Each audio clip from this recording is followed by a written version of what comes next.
6,60,00,000 বছর আগের এক সকাল। পৃথিবী তখন খুবই শান্ত, খুবই সবুজ। আর এই গ্রহে বাস করছে প্রতিটি বড় বড় জীব বা বড় বড় প্রাণী। কিন্তু তারা কেউ জানতো না যে পৃথিবীতে আসছে বড় মাউন্ট এভারেস্টের থেকেও বড় একটা পাহাড়, এর মতো বড় পাথরের টুকরো। আর মাত্র কয়েক ঘন্টা, যার মধ্যে 16 কোটি বছরের রাজত্ব নিভে যাবে। তাহলে সেই দিন কি হয়েছিল, সেদিন কি ঘটেছিল, একটা জীবন্ত পৃথিবী কিভাবে নরকে পরিণত হয়েছিল। আজ আমরা ফিরে যাব সেই ভয়ানক দিনে। সময়টা ছিল ক্রিটেয়াস যুগের শেষ লগ্ন। মেক্সিকো আর আমেরিকার মধ্যবর্তী অঞ্চল। বিশাল অরণ্য আর জলাভূমি। তখন ভোর হচ্ছে আর রৌদ্রে সোনালি আলো পড়ছে উদ্ভিদ আর ফান গাছের উপর। বনের গভীরে হয়তো টিরেক্স শিকারের জন্য অপেক্ষায় আছে। সবকিছুই ভীষণ স্বাভাবিক আর শান্ত। লক্ষ লক্ষ বছর ধরে এই রুটিনই চলে আসছে। কিন্তু টিরেক্সের বাচ্চাগুলো জানে না এটাই হচ্ছে তাদের শেষ সূর্যোদয়। তাদেরই মাথার উপরে নীল আকাশে একটা উজ্জ্বল নক্ষত্র দেখা যাচ্ছে, যা কয়েক সপ্তাহ ধরে ক্রমশ বড় হচ্ছে। কিন্তু এটা ছিল ওদের মৃত্যুবান। মহাকাশ থেকে প্রায় 70,000 কিলোমিটার বেগে ধেয়ে আসা সেই পাথর বা গ্রহাণু, যার নাম ছিল চিকসুলুপ।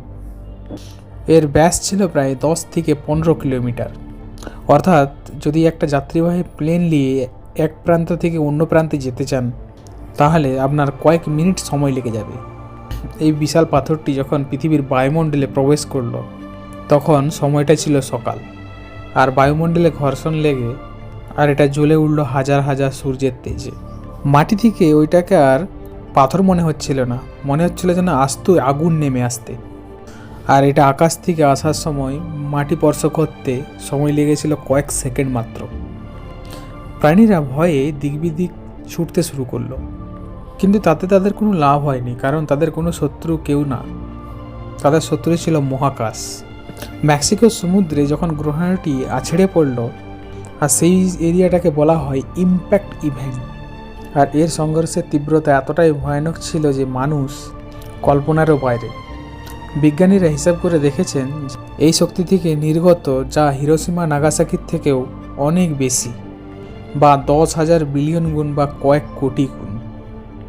এটা আঘাত আনার সাথে সাথে মাটির নিচে 30 কিলোমিটার পর্যন্ত গভীর ক্ষত সৃষ্টি করেছে। মুহূর্তের মধ্যেই বেশিরভাগ এলাকা বাষ্প হয়ে গেল। আর এখানে চুনা পাথরের স্তর গলে গিয়ে আকাশে বাষ্প হয়ে গেল। যেখানে পাথরটি আছড়ে পড়েছিল সেইখানের 180 কিলোমিটার চওড়া এবং 20 কিলোমিটার গভীর ক্ষত সৃষ্টি করেছে। আর এই গর্তটি এতটাই বিশাল যে মহাকাশ থেকেও এই গর্তটিকে দেখা যেত। আর এই পাথর আছড়ে পড়ার পর কয়েক সেকেন্ডের জন্য যেই ঘটনা ঘটেছিল সেটা ছিল বিভীষিকাময়। সংঘর্ষের মধ্যে কয়েক হাজার কিলোমিটার ব্যাসার্ধের মধ্যে ডাইনোসর, গাছপালা যা কিছু ছিল চোখের পলকে ভ্যানিশ হয়ে গেল বা উবে যাওয়ার মতো হয়ে গেল। যেখানে বাতাসের তাপমাত্রা কয়েক হাজার ডিগ্রি সেলসিয়াসে পৌঁছে গিয়েছিল। কিন্তু আশ্চর্যের বিষয় হলো ওই এলাকার প্রাণীরা বুঝতেই পারলো না ওদের সাথে কি হয়ে গেল। কিন্তু এরপরও আসল বিভীষিকা খুবই বাকি ছিল। কিন্তু এই সংঘর্ষের ধাক্কা বা শক ওয়েভ বাতাসের থেকেও দ্রুত ছড়িয়ে পড়লো চারিদিকে। আর এই সুপারসনিক বাতাস হাজার হাজার অরণ্যকে ধুলোর মতো উড়িয়ে দিল। আর টিরেক্সের মতো বড় বড় প্রাণীরাও খড়কুটোর মতো পাহাড়ে গিয়ে আছড়ে পড়ল। আর পৃথিবী তখন থর থর করে কেঁপে উঠেছিল। আজ আমরা রিক্টার স্কেলে ভূমিকম্প মেপে থাকি, আর তখনের তরঙ্গ ছিল 10 বা 11-র উপরে। পৃথিবীর ইতিহাসে এত বড় ভূমিকম্প আর কখনো হয়নি। মাটি ফেটে দুভাগ হয়ে গেল আর সৃষ্টি হলো হাজার হাজার আগ্নেয়গিরি। এবং এই কম্পনটা এতটাই বেশি ছিল যে পৃথিবীর অন্য প্রান্তেও কম্পনটি দেখা গিয়েছিল। এবং আঘাতের স্থানটা ছিল সমুদ্র, যেখান থেকে জল ফুলে ফেঁপে উঠল এবং সৃষ্টি হলো সুনামি।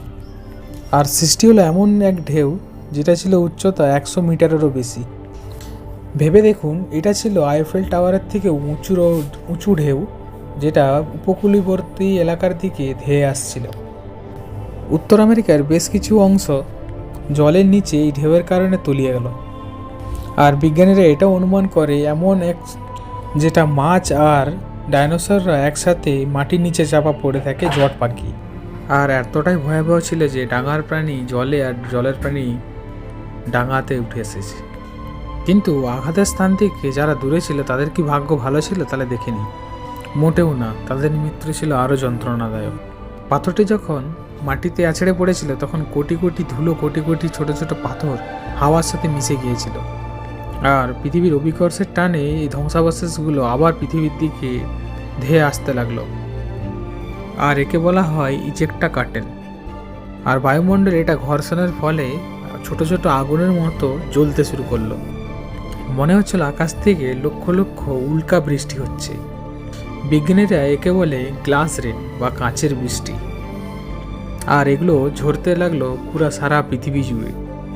আর এই আগুন বৃষ্টির ফলে বায়ুমণ্ডলের তাপমাত্রা অবিশ্বাস্য বেড়ে গেল। মাটির তাপমাত্রাও 200 থেকে 300 ডিগ্রি সেলসিয়াসে পৌঁছে গেল। পৃথিবীর প্রায় 70% বনাঞ্চলে একসাথে আগুন লেগে গেল। কল্পনা করুন সেই দৃশ্য যেখানে দূর দূরান্ত থেকে দেখা যায় খালি আগুন আর আগুন। প্রাণীগুলো বাঁচতে কোনো গুহায়, কোনো জলের নিচে তারা আশ্রয় নেওয়ার চেষ্টা করলো। যেমন ধরো টি-রেক্স, সবথেকে বড় উঁচু লম্বা প্রাণী, যার কোনো লুকানোর কোনো জায়গাই ছিল না, তারা জীবন্ত জ্বলে গেল। আর এই তাপীয় প্রবাহ কয়েক ঘন্টা ধরে স্থায়ী ছিল। আর এটাই ছিল সবথেকে মর্মান্তিক টি-রেক্সদের জীবনে ঘটে যাওয়া একটা ঘটনা। আর এরপর থেকে শুরু হলো কালো আকাশে ঢেকে যাওয়া ধুলোবালি, যেখান থেকে পুরো আকাশ কালো হয়ে গেল। আর সেই উজ্জ্বল পৃথিবী কয়েক মুহূর্তের মধ্যেই অন্ধকারে ঢেকে গেল। আর এই অন্ধকার একদিন বা 2 দিনের জন্য ছিল না, আর এটা স্থায়ী হয়েছিল কয়েক মাস এবং কয়েক বছর পর্যন্ত। সূর্যালোক না থাকায় সালোক সংশ্লেষ প্রক্রিয়া সম্পূর্ণ বন্ধ হয়ে গেল। এখান থেকে গাছপালা সবই মারা যেতে লাগলো। আর এখান থেকে ডাইনোসরদের খাদ্যাভাব প্রচুর পরিমাণে দেখা গেল। আর ঠিক আঘাতের 12 থেকে 15 ঘন্টা পর পৃথিবী ছিল এক ধ্বংসস্তূপ। যে অরণ্য সকালে সবুজে ঘেরা ছিল সেটা এখন দেখতে সেখানে খালি ছাই আর কয়লার স্তূপ।